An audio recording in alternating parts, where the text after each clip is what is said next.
Hey everybody, it's Sunday and it is time for story time. I picked a really cool book by one of my favorite artists ever, and with the title of the book, I was very fortunate that we have an animal that's actually in multiple stages of a life cycle right now that can kind of go with it. So this week, I went to the Capital Area District Library and I found When I Grow Up by Al Yankovich. You guys probably know him as Weird Al. Weird Al is probably like one of the best and most creative and coolest recording artists of all time. So that's Weird Al, and he actually wrote a children's book, When I Grow Up. So what I figured I would do with the book talk about when you grow up or what you want to be when you grow up, I brought out a white tree frog, which is actually one of our biggest frogs that we have right now. But I was also fortunate enough that we have froglets of said frog, and even more so, I have a tadpole of said frog. So I have almost every life stage of a white tree frog right now because we have a ton of tadpoles. This particular tadpole already has his back legs developed and will soon have his front legs probably within the next few days. His mouth is developing into an actual mouth and not a suction cup. And then that tail will start to absorb in. Once that happens, he's going to look more like his little froglet counterparts here. Now these guys, as you can tell, we're much smaller than the actual tadpole. And that's because they use up all that extra stuff that's part of their body to actually go into their growth and become a fully formed frog. Now these guys will go up onto land after they've absorbed their tail, but they don't eat yet until the tail is fully absorbed up. So there can't be even a nub left on there. And then they're ready to eat. Now by the time they're full grown, which could take about a year to sometimes 2 years, is when you're going to get the gigantic white tree frog that you see right here. Now, these guys are super loud when they feel like croaking. They're such a heavy-bodied frog that they don't really do really big jumping like we think of frogs doing. They actually do more crawling than they do anything else. So it's kind of cool to see the amount of transformation that happens with all these guys. And what I'm going to do is I'm going to see if I can get the camera tilted enough that you can kind of see all of them and see that, yes, we have the tadpole, we have the froglets, and then we have the adult frog. And this is a type of life cycle that if we had the eggs, within a week or so, the egg develops into the tadpole, hatches out of that egg, then becomes the tadpole swimming around. Only takes another week or two before they start really developing their legs, and then another week or two after that, and then you have the little froglet, and then of course, you end up with a full-size frog. But this will take, like I said, over a year to 2 years to get to this size. So that size comparison is pretty gigantic. And obviously we can't keep these guys in together because the big one here would eat the little guys. So with that being said, we're going to go ahead and start our book, When I Grow Up by Weird Al Yankovich.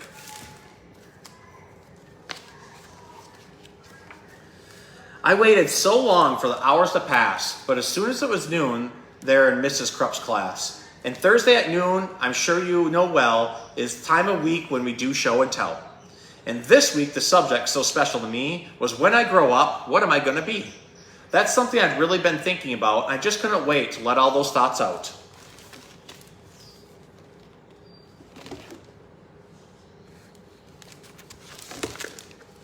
Our big frog is knocking over his container. He's so large. So when Mrs. Krupp said, "Who's ready to share?" you can guess who was there with his hand in the air. I raised both my hands just as high as they'd go, and I bounced up and down, and then, what do you know? Well, Miss Krupp picked me. Yes, me, to go first. Oh, I was so happy I thought I would burst. I proudly stood up and began my oration concerning my choice for a future vocation. Esteemed friends and colleagues and dear Mrs. Krupp, I know what I'm going to be when I grow up.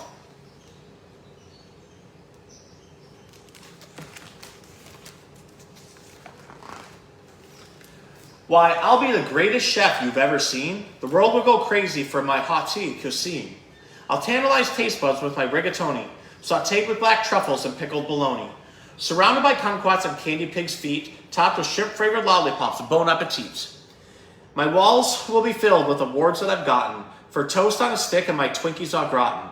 My kitchen will be the most famous in France, so make reservations 12 years in advance. There's no doubt about it, I'm certain, you see, a world-renowned chef is what I'm going to be.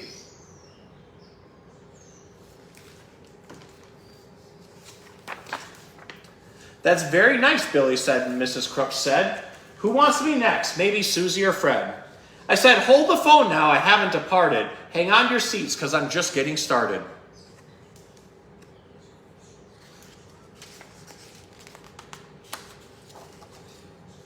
See, maybe instead I could be a snail trainer. Man, that would be awesome. Why, that's a no-brainer.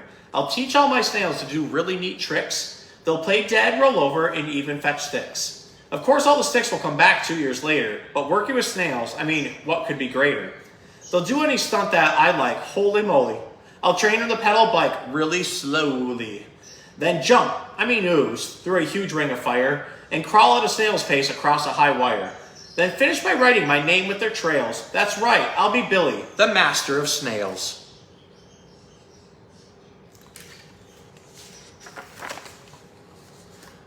Or else maybe I'll be the lathe operator who makes the hydraulic torque wrench calibrator, which fine-tunes the wrench that's specifically made to retighten the nuts on the lateral blade that's directly beneath the main radial sockets inside cooling systems on X-14 rockets.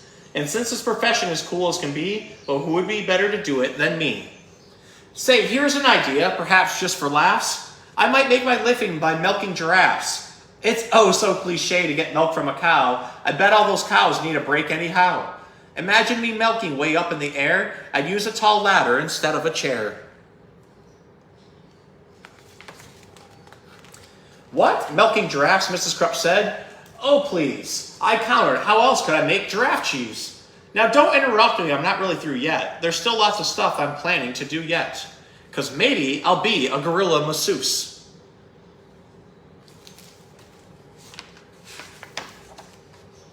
Or an artist who sculpts out of chocolate mousse. Or a rodeo clown. Or a movie director. Or maybe professional pickle inspector. A big sumo wrestler, a hedge fund investor, or smelly pit-sniffing deodorant tester. Or I'll be an expert on nuclear fission, or else a foot model or friendly mortician, or a waiter or skater or master debater, or dinosaur dusting museum curator, or TV repairman or sidewalk sign waver, or part-time assistant tarantula shaver. And that's about when Mrs. Krupp said, now Billy, please make up your mind. This is getting quite silly. Which one of these things are you going to choose? I shuffled around and I looked at my shoes. And finally I said, my great-grandfather Bob's been a whole lot of things. I had a whole bunch of jobs. A butcher, a barber, a bellman, a bouncer, a telephone psychic, and a bingo announcer. You know what? He just turned 103 and he's still not quite sure what he wants to be. See, I'm only 8 now, so frankly I'm hoping you'll cut me some slack if I leave options open. Let's just wait and find out what my future brings. Hey, I might have time to do all the things. And then the bell rang and we all went to lunch. And as I was sipping my pineapple punch, I pondered professions that I'd like to enter, like brave firefighter or crazy inventor. Or maybe, just maybe now, when I grow up, I can be a great teacher, like dear Mrs. Krupp. The end. This is an amazingly fun book, not to mention a tongue twister, which is one of my favorites, and I love getting my tongue twisted while I'm trying to teach you guys, because it's so much fun for me to get mixed up, because some of us are really good readers, some of us aren't so great readers, and it's okay to be either one of those and everything in between. If you have trouble reading, that's perfectly fine. What really matters is that you try and you make it your way through the book. And that also brings up the whole title of When You Grow Up. Nobody really knows what they want to be. Sometimes we have an idea and then we reach that idea and we realize maybe that it's not everything it was cracked up to be. Sometimes we change our mind halfway through a profession or halfway through school. That's completely fine too. All you got to do is find the thing that makes you happy and you can make others around you happy. As long as you're not hurting